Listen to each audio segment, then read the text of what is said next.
আসসালামু আলাইকুম ব্রোস।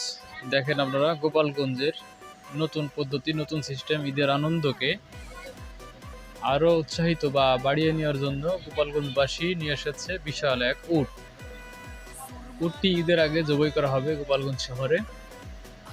যারা উটের গোশ কিনতে চান তারা অবশ্যই গোপালগঞ্জ শহরে এসে যোগাযোগ করবেন। ঈদ মানে আনন্দ, ঈদ মানে খুশি, ঈদের আনন্দ ভাগাভাগি সবার মাঝে বিলিয়ে দেওয়ার জন্য সবাই জায়গা থেকে চেষ্টা করবেন বা সহযোগিতা করবেন। উটটি খাবার খাচ্ছে। উটটি বিশাল বড়, মরুভূমি থেকে নিয়ে আসা হয়েছে উটটি। ভিডিওটি ভালো লাগলে অবশ্যই লাইক কমেন্ট করবেন,